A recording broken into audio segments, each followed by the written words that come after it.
Bismillah. Assalamualaikum warahmatullahi wabarakatuh. Innal hamdalillah nahmaduhu wa nasta'inuhu wa nastaghfiruh wa na'udzu billahi ta'ala min shururi anfusina wa min sayyiati a'malina.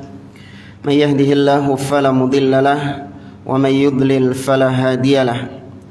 Wa asyhadu an la ilaha illallah wahdahu la syarika lahu wa asyhadu anna Muhammadan abduhu wa rasuluh. Ya ayyuhalladzina amanu taqullaha haqqa tuqatih wa la tamutunna illa wa antum muslimun. Ya ayyuhan nasu taqu rabbakumul ladzi khalaqakum min nafsin wahidah wa khalaqa minha zawjaha wa batha minhuma rijalan katsiran wa nisaa'a wattaqullaha alladzi tasaaluna bihi wal arham innallaha kana 'alaikum raqiba. Ya ayyuhalladzina amanu taqullaha wa qulu qawlan sadida yuslih lakum a'malakum wa yaghfir lakum dhunubakum wa may yuti'illaha wa rasulahu faqad faza fawzan 'azima. Amma ba'd, fa inna asdaqal hadithi kitabullah wa khairal hadi hadi Muhammadin sallallahu alaihi wasallam wa syarral umuri muhdatsatuha wa kullu muhdatsatin bid'ah wa kullu bid'atin dhalalah wa kullu dhalalatin finnar. Ma'asyiral muslimin, ikhwani fillah rahimani wa rahimakumullah. Kita melanjutkan kembali pembahasan kitab Nurus Sunnah wa Dhulumatul Bid'ah yang ditulis oleh Syekh Sa'id ibn Ali ibn Wahab Al-Qahtani rahimahullahu ta'ala. Pada pertemuan sebelumnya kita masih membahas tentang syubhat-syubhat sebagian orang yang ngotot membolehkan peringatan Maulid Nabi SAW, dan sudah kita bantah atau sudah kita sebutkan sebagian syubhat-syubhat mereka beserta bantahan-bantahan dari para ulama. Ada beberapa syubhat-syubhat lain yang dilontarkan oleh orang-orang yang getol menyuarakan tentang bolehnya peringatan Maulid Nabi SAW. Di antara syubhat-syubhatnya ada yang kelihatan ilmiah, sampai syubhat yang paling konyol sekalipun mereka keluarkan ya demi untuk membolehkan bid'ah peringatan Maulid Nabi SAW. Di antara syubhat yang menurut mereka ilmiah yaitu bolehnya memperingati Maulid Nabi SAW, mereka berdalil dengan kisah diringankannya Abu Lahab di neraka karena Abu Lahab gembira dengan kelahiran Nabi SAW, yaitu memerdekakan budaknya yang bernama Thuwaibah. Kisah tentang Abu Lahab yang diringankan atau diberi minum gara-gara dia memerdekakan Thuwaibah itu ada di dalam riwayat Imam Al-Bukhari di dalam sahihnya, di mana tatkala disebutkan tentang ucapan Urwah ibn Az-Zubair ibn Al-Awam, di mana Urwah ibn Zubair menyebutkan tentang Thuwaibah, bahwasanya Thuwaibah adalah budak yang dahulu pernah menyusui Nabi SAW, budaknya Abu Lahab. Dan Urwah menceritakan bahwa ketika Abu Lahab meninggal, ketika Abu Lahab mati, maka keluarganya Abu Lahab ini dimimpikan Abu Lahab. Jadi bermimpi bertemu dengan Abu Lahab. Dalam riwayat yang lain disebutkan bahwa yang bermimpi ini keluarganya adalah Al-Abbas bin Abdul Muttalib. Nah, di dalam mimpi tersebut ditanya Abu Lahab ini, madza laqita, apa yang kau dapati di kondisimu sekarang ini? Maka faqala, Abu Lahab mengatakan, lam alqa ba'dakum ghaira anni suqitu bi'ataqati Thuwaibah. Ya, aku tidak berjumpa dengan kalian melainkan sekarang ini aku diberikan minum gara-gara aku memerdekakan Thuwaibah. Abu Lahab ketika memerdekakan Thuwaibah itu tatkala lahirnya Nabi SAW, karena bentuk kegembiraan Abu Lahab keponakannya lahir, maka Abu Lahab memerdekakan budaknya yang bernama Thuwaibah. Nah, gara-gara dimerdekakan inilah dia mendapatkan minum. Ya, di mimpi tersebut dia disebutkan mendapatkan minum gara-gara memerdekakan Thuwaibah. Memerdekakan Thuwaibah gara-gara kelahiran Nabi SAW. Kemudian berkembang ada riwayat-riwayat yang makdzubah yang lebih parah daripada itu, menyebutkan bahwa Abu Lahab diringankan siksanya di neraka setiap hari Senin. Taib. Ini nggak ada di dalam riwayat Imam Bukhari. Hanya tadi ya, Urwah ibn Zubair menyebutkan tentang hal itu dalam riwayat Imam Al-Bukhari. Taib. Maka bantahannya, yang pertama dari sisi hadis, Urwah ibn Zubair adalah seorang tabi'in. Tabi'in ini berjumpa nggak dengan Nabi SAW? Maka tidak berjumpa. Maka kalau tidak berjumpa, berarti itu status hadisnya mursal. Dan hadis mursal itu masuk dalam kategori hadis dhaif. Nah, kalau ditanya, Ustadz, itu Imam Sahih Bukhari, masa ada hadis dhaifnya? Maka kita jawab, iya, sebagian hadis tapi dalam bentuk mu'allaq, yaitu hadis yang disertakan oleh Imam Bukhari sebelum hadis inti atau setelah hadis inti. Jadi Anda kalau baca Sahih Bukhari, satu hadis itu sebelum menyebutkan hadisnya, terkadang Imam Al-Bukhari membawakan riwayat-riwayat lain, baru kemudian menyebutkan inti dari hadisnya. Terkadang disebutkan setelahnya. Kalau inti hadisnya itu sahih, tapi terkadang ucapan-ucapan yang dinukil setelahnya itu hanya sebagai penguat. Nah, ini disebut dalam istilah hadis mu'allaq, yang disertakan di dalam hadis tersebut, atau komentar-komentar yang dinukil oleh Imam Bukhari. Karena itu ucapan Urwah yang tadi kita katakan itu, bahwa Abu Lahab itu bermimpi, Abu Lahab atau keluarganya Abu Lahab, yaitu Al-Abbas, bermimpi bertemu dengan Abu Lahab. Itu ucapannya Urwah, ya, bukan hadis Nabi SAW. Kalau hadis intinya berkaitan dengan Nabi SAW yang tidak mau menikahi seorang wanita karena dia pernah wanita itu bapaknya pernah disusui sama Thuwaibah, jadi saudara susuan. Nah, karena nyebut Thuwaibah, baru dinukil oleh Imam Al-Bukhari ucapan Urwah ibn Zubair tentang Thuwaibah ini siapa. Nah, maka dari sisi hadis itu dhaif, lemah. Kemudian yang kedua,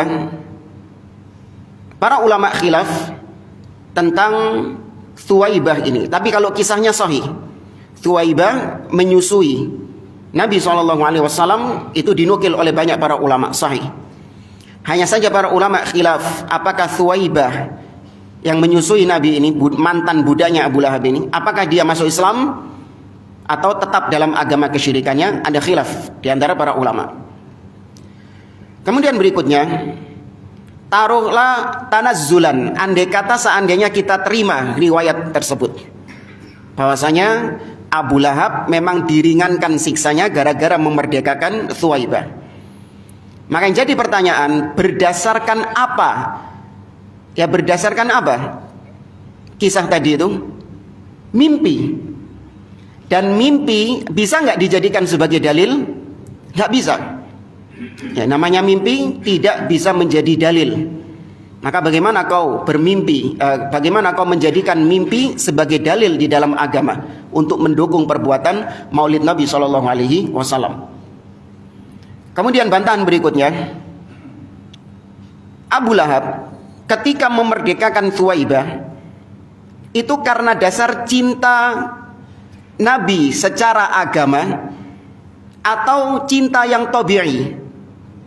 Cinta yang tabi'i, namanya paman senang sama ponaannya, itu cinta yang tabi'i, bukan cinta karena ini yang lahir adalah utusan Allah, durung jadi rasul sean. Maka ini cinta yang tabi'i, tidak melahirkan konsekuensi-konsekuensi yang lain. Dan bantahan yang terakhir, bahwasanya kalau memang benar Abu Lahab itu diringankan siksanya gara-gara dia memerdekakan budak, maka ini bertentangan dengan banyak dalil yang menyebutkan bahwa amalan-amalan orang kafir tidak bermanfaat sedikit pun di sisi Allah Subhanahu wa taala. Kebaikan apapun yang dilakukan oleh orang-orang kafir itu tidak bermanfaat sedikit pun di sisi Allah Subhanahu wa taala. Wa qadimna ila ma amilu min amalin faja'alnahu haba'an manthura. Kami jadikan amalan-amalan mereka seperti debu yang berterbangan. Ya, tidak ada manfaatnya sama sekali. Maka ini pendalilan yang batil, berdalil dengan kisah tersebut. Kemudian di antara syubhat orang-orang yang membolehkan maulid Nabi SAW, ini syubhat yang konyol, yaitu dalilnya itu dalil martabak, karena memang disebutkan martabak. Maulid itu seperti martabak. Martabak isinya apa? Telur apa? Menu dhisik. Telur hukumnya apa? Halal, boleh. Terus apa lagi? Daging halal, boleh. Terus bawang pre apa? Halal, boleh. Dan seterusnya dari isinya martabak itu. Semuanya halal. Dimix jadi satu, namanya martabak. Martabaknya halal nggak? Tetap halal. Baik. Maulid isinya solawat. Boleh nggak solawat? Boleh. Membaca sirah Nabi. Boleh? Boleh. Berzikir. Boleh? Boleh. Kemudian baca Quran. Boleh? Boleh. Ini dimix jadi satu, namanya maulid. Kok bisa bid'ah? Iya. Itu dalil martabak namanya. Orang mungkin sudah mentok, gak ada dalil lagi, hanya bikin dalil-dalil sisi pendalilan seperti ini. Maka kita jawab, kita tidak mengingkari sholawat kepada Nabi SAW, kemudian membaca Al-Quran, ya, kemudian membaca sirah Nabi SAW. Ini perkara-perkara yang tidak diingkari. Namun yang jadi masalah adalah ketika kau mencampurkan semua amalan ini menjadi satu ibadah khusus, ibadah yang baru, dan diselenggarakan untuk momentum-momentum yang sudah kau tetapkan, maka berarti itu namanya kau mengada-ngadakan hari Id. Sedangkan tidak boleh mengadakan hari Id kecuali dua Id, yaitu Idul Fitri dan Idul Adha. Sebagaimana pernah kita singgung, hari Id artinya adalah hari di mana Anda memperingati hari tersebut karena sebab adanya sesuatu di hari itu. Memang yang Anda peringati adalah harinya. Seperti anniversary suami istri. Ya, seorang suami dan istri menikah di tanggal 17 Rabiul Awal. Maka di setiap tahun tanggal 17 Rabiul Awal, suami istri ini memperingatinya. Yang diperingati itu memang maksud tujuannya adalah 17 Rabiul Awalnya itu. Maka ini namanya bikin-bikin hari Id. Dan itu haram hukumnya di dalam agama. Apalagi kalau disandarkan kepada agama. Double jadinya. Wis haram, bid'ah di dalam agama. Sebagaimana Nabi SAW dalilnya ketika mendapati sahabat-sahabat di kota Madinah, mereka memiliki hari Id ketika dahulu di zaman jahiliyah. Maka ditegur sama Nabi SAW, qad abdalallahu lakum bihima khairan minhuma yaumal fitri wa yaumal adha. Allah sudah mengganti hari raya kalian dengan dua hari raya yang lebih baik, yaitu Idul Fitri dan Idul Adha.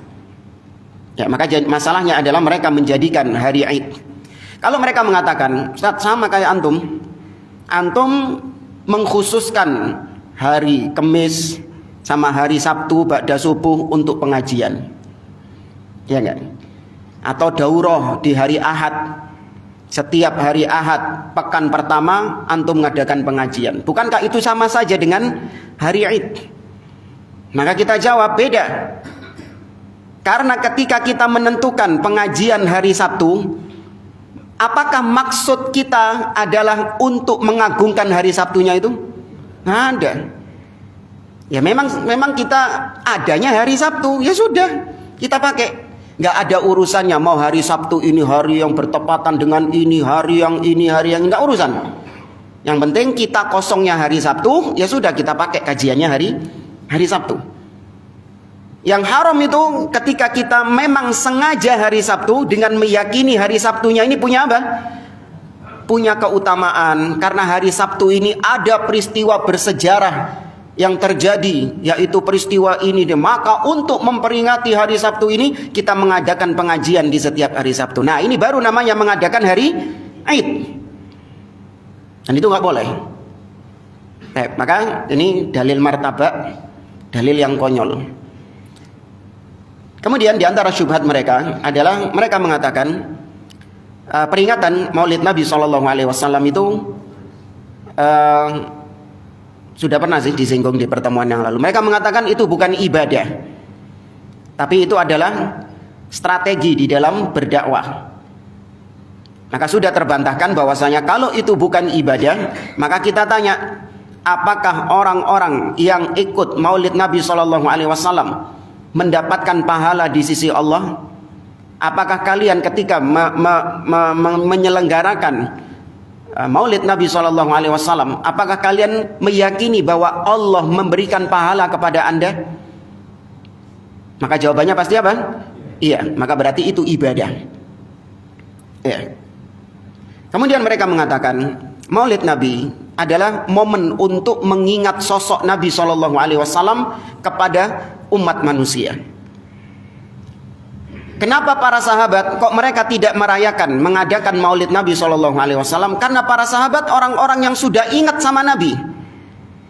Maka mereka nggak perlu untuk mengadakan Maulid, karena mereka ini orang yang hidup di sekeliling Nabi SAW. Nah, kita yang jauh hidupnya, zamannya dari Nabi SAW, maka kita banyak melupakan sosok Nabi SAW. Maka perlu kita mengingatkan kaum muslimin untuk mengingat kembali sosok Nabi SAW. Makanya di Maulid itu dibacakan sirah Nabi SAW. Wa hijrah wa wiladatuhu fi Makkah wa hijratuhu ilal Madinah. Apa sih nggak apalana? Ilingi mek ikut dok. Ya, intinya dibacakan sirah Nabi SAW. Maka bantahannya, taruhlah sahabat nggak butuh untuk diingatkan dengan sosok Nabi SAW karena Nabi masih hidup di tengah mereka. Maka jawabannya para tabi'in. Para tabi'in sudah nggak ketemu Nabi SAW, bukankah mereka pantas untuk diingatkan dengan sosok Nabi? Pantas nggak harusnya? Kenapa terus kemudian para tabi'in tidak ada satupun di antara mereka yang mengadakan Maulid Nabi, peringatan Maulid Nabi SAW? Apalagi kita tahu sepeninggal Nabi SAW di awal-awal kekhalifahan Abu Bakar, apa yang didapati oleh Abu Bakar As-Siddiq? Banyaknya orang-orang yang apa? Murtad. Ya, banyaknya orang-orang yang murtad. Bukankah itu momen yang bagus untuk mengingatkan yang murtad-murtad ini supaya balik ke Islam? Diingatkan dengan apa? Maulid. Tapi gak kepikiran Abu Bakar. Yuk gak maulid yuk, cek gak murtad. Padahal itu masih dekat sama zamannya Nabi SAW. Harusnya butuh untuk diingatkan tentang sosok Nabi. Demikian zaman tabi'ut tabi'in, ya zaman setelahnya, sampai abad keempat Hijriah baru kepikiran kalau umat Islam ini harus diingatkan dengan sosok Nabi. Baru diadakan peringatan Maulid Nabi SAW. Emang 4 abad sebelumnya umat Islam gak perlu diingatkan dengan sosok Nabi SAW. Kemudian bantahan kita berikutnya, kalian ketika membacakan sirah Nabi di saat Maulid, kalian bacakan secara ringkas sirah Nabi itu. Itu pun dengan bahasa Arab. Sahih jamaah. Itu dengan bahasa Arab disampaikan kepada para hadirin. Sedangkan orang-orang yang ikut Maulid itu, yang kalian katakan mereka butuh untuk diingatkan sosok Nabi SAW, paham nggak dengan sirah yang kalian baca? Nggak paham mereka. Nggak paham. Kecuali kalau orang-orang Arab. Ini kita bicara di negeri kita Indonesia. Ketika dibacakan sirah Nabi kepada orang-orang awam, paham nggak? Nggak paham. Maka mana yang lebih mengingatkan sosok Nabi SAW? Baca sirah secara ringkas seperti itu, atau kita mengkaji sirah secara utuh? buka kitab sirah, kemudian kita sampaikan sejarah Nabi SAW secara utuh, kita ambil ibroh dari kisah sirah tersebut, mana yang lebih mengingatkan kaum muslimin terhadap sosok Nabi SAW.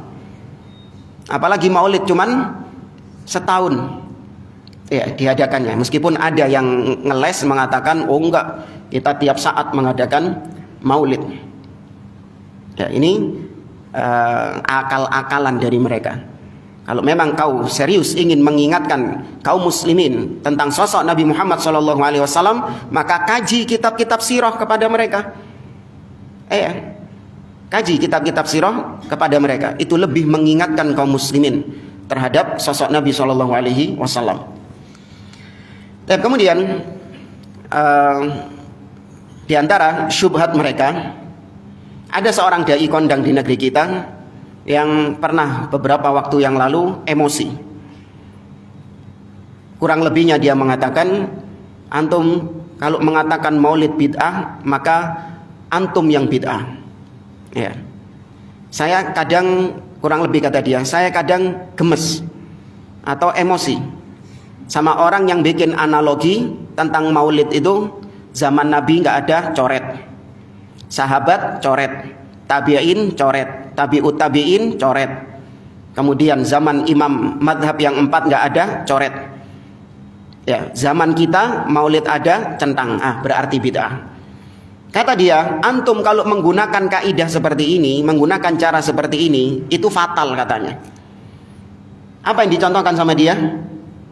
Zakat fitri pakai beras, zakat pakai beras. Zaman Nabi coret, zaman tabi'in sahabat coret, zaman tabi'in coret, zaman tabi'ut tabi'in coret, zaman antum ada, berarti zakat beras bid'ah. Ya. Ini juga syubhat. Maka dijawab, itu analogi yang enggak apple to apple. Memang benar kaidahnya seperti itu, sesuatu yang tidak ada di zaman Nabi SAW. Padahal Nabi punya motivasi, dorongan kuat untuk melakukannya, dan tidak ada yang mencegah Nabi SAW. Maka ketika dikerjakan oleh orang setelahnya, maka jatuhnya bid'ah. Ini disebut sunnah apa kemarin? Sunnah tarkiyah, yang sering kita jelaskan berulang-ulang. Benar itu kaidahnya, coret-coret seperti itu. Zaman Nabi nggak ada coret, zaman tabi'in nggak ada coret, dan seterusnya. Itu benar. Nah, kalau dia pakai permisalan zakat beras, ini nggak apple to apple. Ya, karena yang pertama, apa yang dimaksud zakat beras sama dia? Kalau zakat yang dimaksud adalah zakat hasil bumi, maka beras masuk di dalamnya. Allah Azza wa Jalla mengatakan dalam surah Al-An'am, kulu min thamarihi idza athmaru wa atu haqqahu yauma hasadih. Kata Allah Subhanahu wa taala, makanlah kalian dari hasil bumi itu, dan keluarkan haknya, maksudnya keluarkan zakatnya ketika hari kalian memanen hasil bumi tersebut. Beras termasuk hasil bumi enggak? Ya, wajib untuk dizakati enggak? Wajib, masuk di situ, zakat hasil bumi.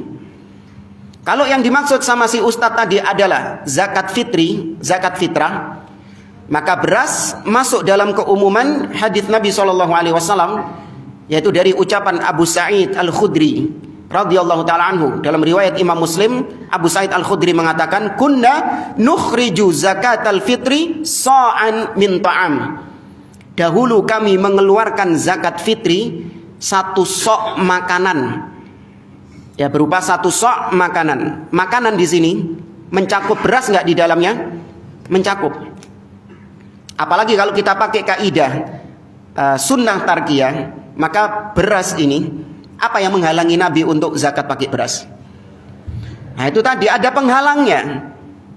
Ya, ada penghalangnya di situ. Memang itu bukan makanan pokoknya Nabi SAW, bukan makanan pokoknya orang-orang di zaman tersebut.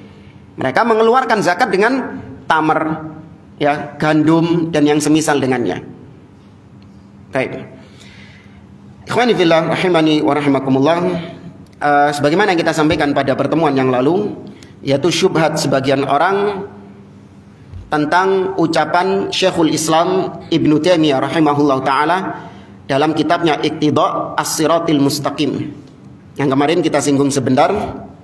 Di sini kita bawakan kitab Syarah Iqtida' As-Siratil Mustaqim oleh Fadilatul Syekh Muhammad bin Shalih Al-Utsaimin. Dalam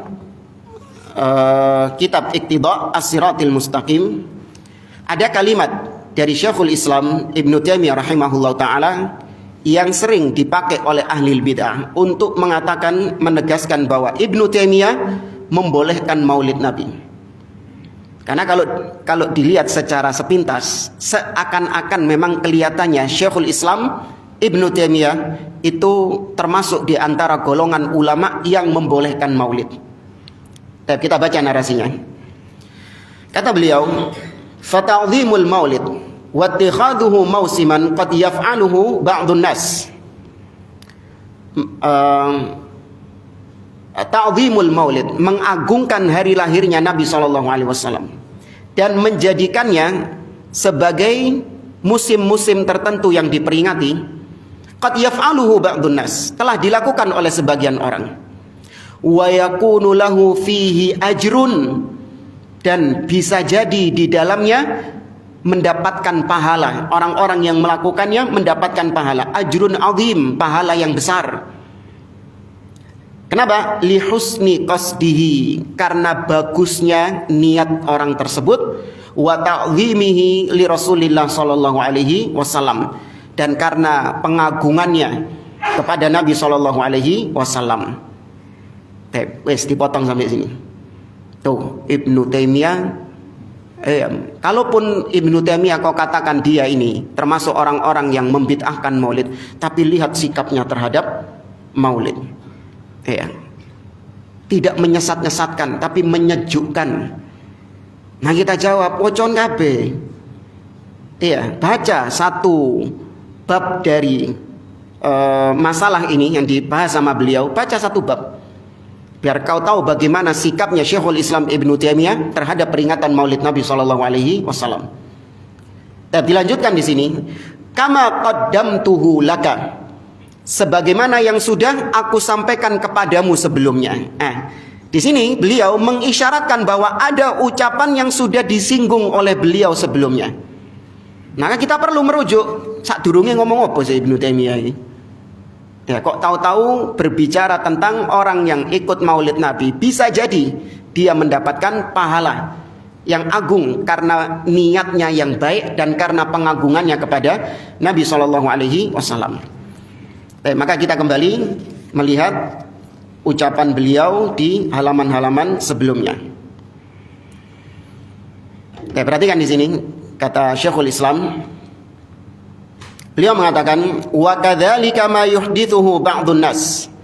Demikianlah sebagaimana yang diada-adakan oleh sebagian orang. Imma mudahatan lin nasara fi miladi Isa alaihi salam, wa imma mahabbatan lin nabiy sallallahu alaihi wasallam wa ta'ziman lahu. Sebagian orang mengada-ngadakan di zaman sekarang, ada dua kemungkinan yang mereka lakukan. Kemungkinan yang pertama, mereka meniru-niru orang-orang Nasara dalam memperingati hari lahirnya Isa alaihi salam. Atau yang kedua, kalau enggak gitu, mereka melakukannya karena kecintaan mereka kepada Rasulullah dan karena pengagungan mereka kepada Rasulullah Sallallahu Alaihi Wasallam. Itu antara dua ini, pingin ikut-ikut orang Nasara atau memang karena cinta kepada Nabi Sallallahu Alaihi Wasallam.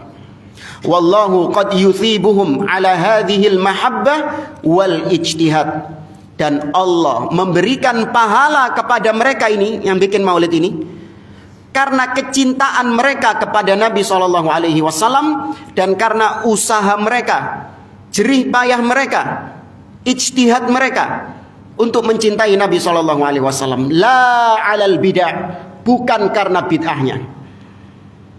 Paham? Jadi yang dapat pahala adalah niat, ya, karena cintanya kepada Nabi Shallallahu Alaihi Wasallam dan karena usaha yang dia lakukan. Bukan dapat pahala karena bid'ahnya. Itu pegang poin ini. Min ittikhadhi maulidin Nabi sallallahu alaihi wasallam idan. Apa bid'ah yang dimaksud? Yaitu menjadikan hari lahirnya Nabi Muhammad sallallahu alaihi wasallam sebagai hari Id, hari peringatan. Ma'a ikhtilafin nasi fi maulidihi. Padahal bersamaan dengan itu orang-orang berselisih tentang hari lahirnya Nabi SAW.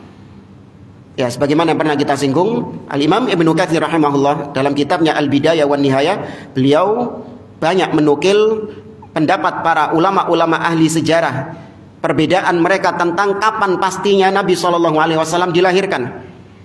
Mereka bukan hanya berbeda tanggal, namun mereka juga berbeda pendapat bulannya juga. Ya, yang disepakati cuma apanya? Hari. Ya, harinya disepakati. Nabi lahir hari Senin. Ya. Adapun yang disepakati bukan lahirnya Nabi, justru wafatnya Nabi SAW. Tidak ada silang pendapat di antara para ulama. Mereka sepakat Nabi wafat tanggal 12 Rabiul Awal tahun 11 Hijriah. Baik. Kemudian kata beliau, fa inna hadza lam yaf'alhu salaf. Maulid ini tidak pernah dikerjakan oleh para salaf. Ma'a qiyamil muqtadi lahu wa adamil mani'i minhu. Law kana hadza khairan walau kana hadza khairan mahdhan aw rajihan lakana as-salafu radhiyallahu anhum ahaqqa bihi minna. Para salaf enggak pernah mengerjakan itu. Padahal mereka punya motivasi. Ya, mereka punya motivasi. Apa motivasinya tadi? Cinta.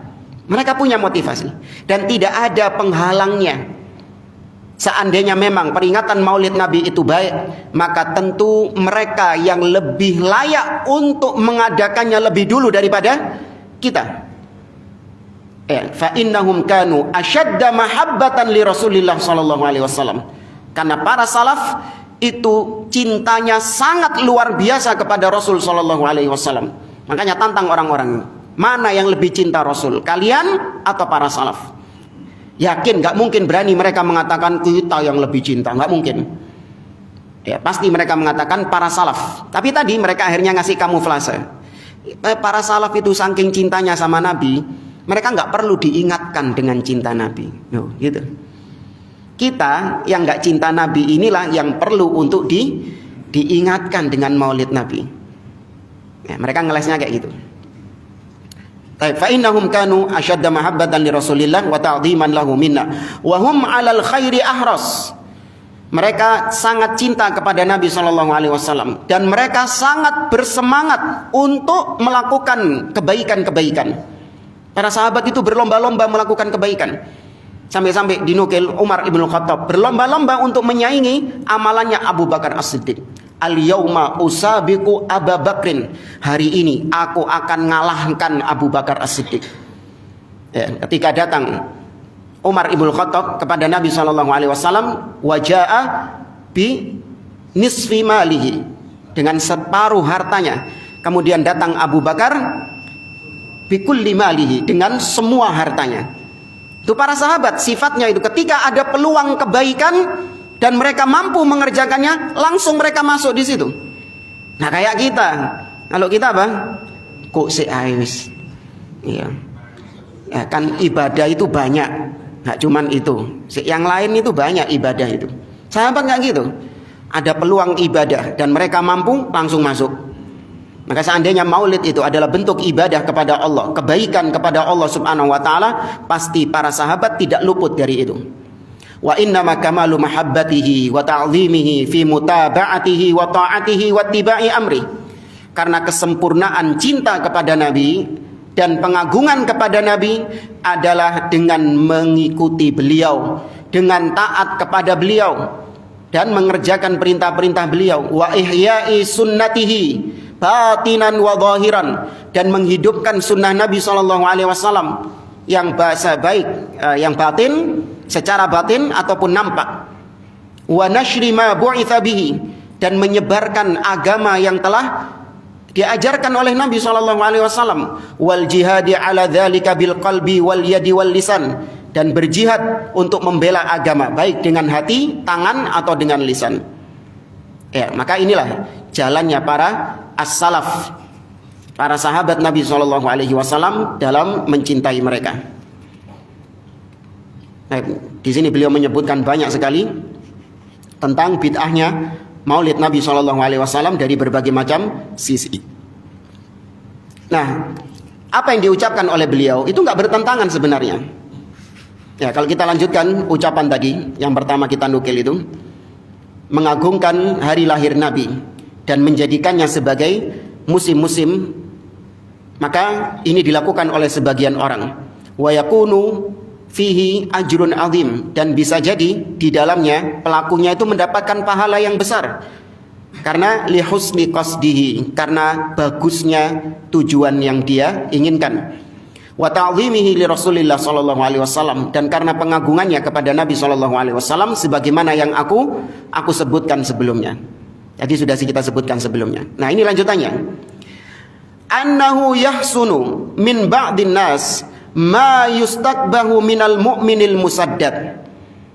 Terkadang ada perbuatan yang baik bagi sebagian orang, namun itu buruk bagi orang-orang yang lain. Yakni bagi orang-orang awam, perbuatan tersebut terkadang memang diberi pahala karena dia belum sampai ilmu kepadanya, diberi uzur. Dia cuma punya modal satu ketika maulid itu, apa? Cinta kepada Nabi SAW. Sedangkan orang yang berilmu, maka dia punya dua modal, cinta kepada Nabi dan dengan ilmunya itu. Kalau tetap maulid Nabi, berarti dia tidak diberi uzur, karena dia memiliki ilmu. Maka dari sisi niatnya dia mendapatkan pahala itu. La alal bid'ah, dia tidak diberi pahala karena bid'ahnya, bukan. Jangan salah paham. Kata Ibnu Taimiyah, dia diberi pahala karena cintanya kepada Nabi, karena pengagungannya kepada Nabi SAW. Dan itu waqi', itu realita yang ada di lapangan. Orang-orang awam yang ikut maulid Nabi SAW, apa yang ada dalam diri mereka? Cinta kepada Nabi. Saya ikut ini karena cinta saya kepada Nabi SAW. Maka cintanya kepada Nabi itu ada pahala di sisi Allah Azza wa Jalla, bukan karena bid'ah maulid Nabinya itu.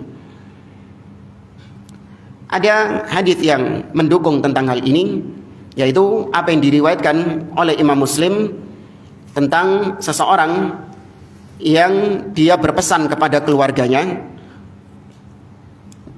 Dia berpesan kepada keluarganya untuk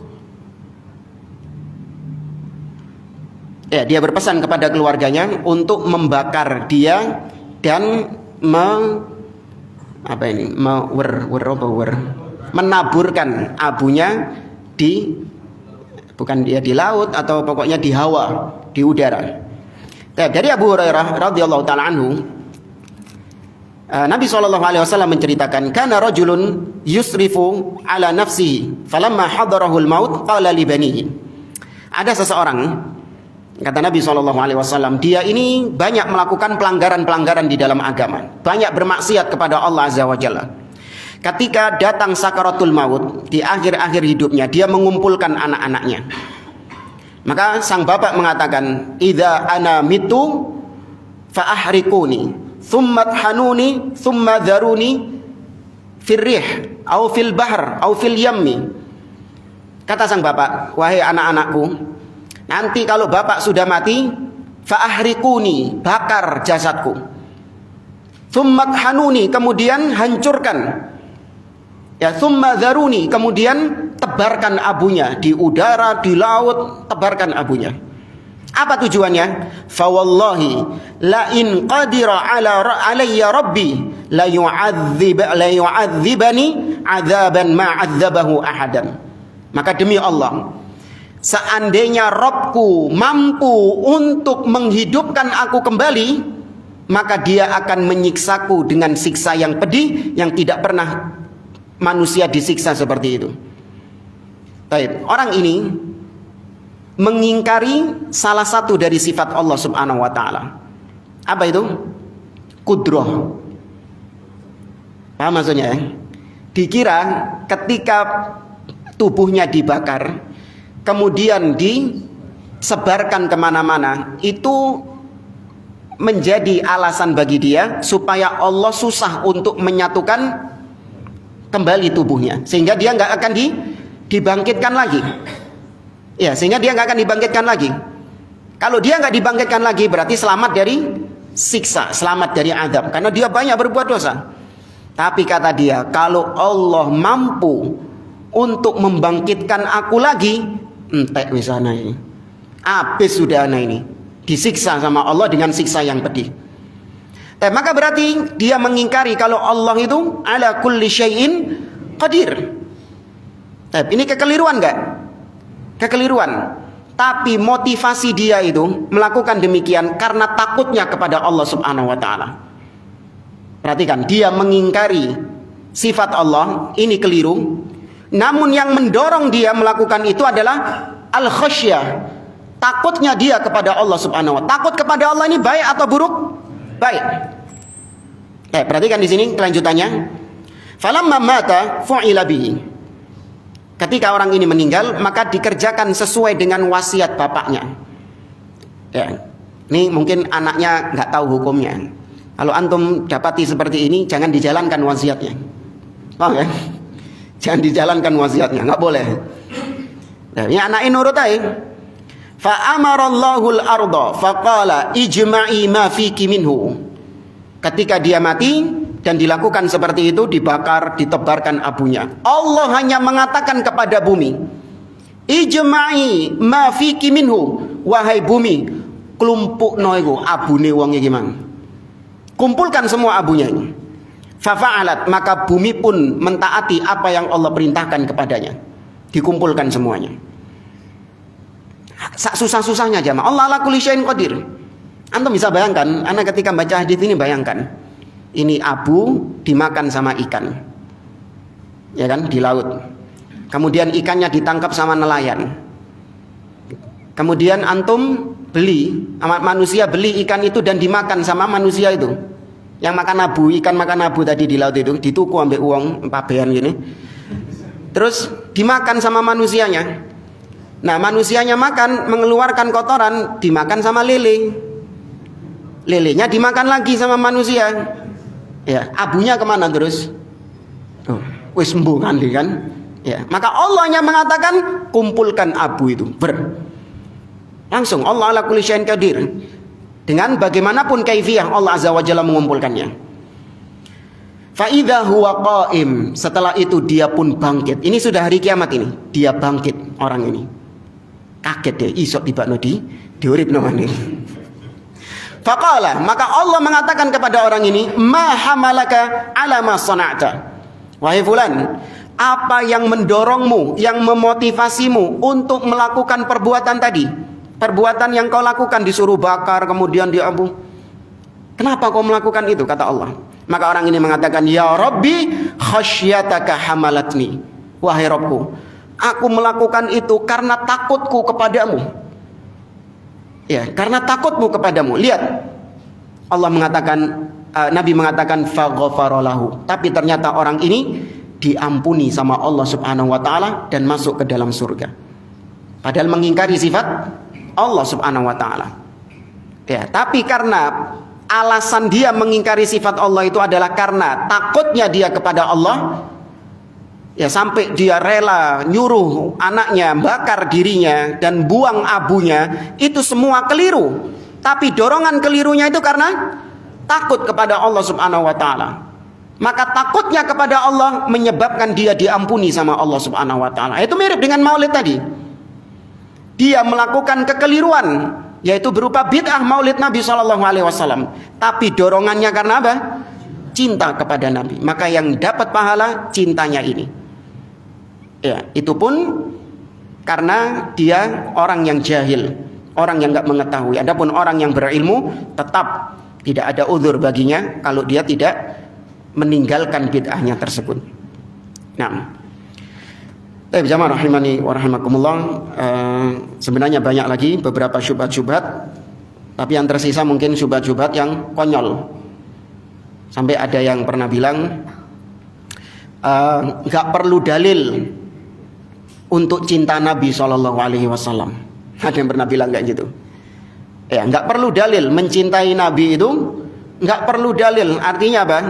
Nggak usah kau tanya apa dalilnya peringatan Maulid Nabi SAW. Karena namanya cinta itu tidak butuh dalil. Nah, ini wallahu a'lam, mungkin karena sudah mentok, ada dalil lagi, akhirnya ngomong kayak gitu. Ya. Taib jamaah, hadza wallahu a'lam bishawab. Sudah habis ya? 4 menit. Ya wis lah. Dan insyaallah pada pertemuan yang akan datang kita kembali lagi ke kitab Nurus Sunnah, yaitu tentang bid'ah al-ihtifal bi awwali lailati Jum'ah min syahri Rajab, yaitu bid'ahnya memperingati malam Jumat pertama di bulan Rajab, ya, bulan Rajab. Hadza wallahu a'lam bissawab. Sallallahu ala nabiyyina Muhammad wa ala alihi wa sahbihi ajma'in wa jazakumullahu khairan. Assalamualaikum warahmatullahi wabarakatuh.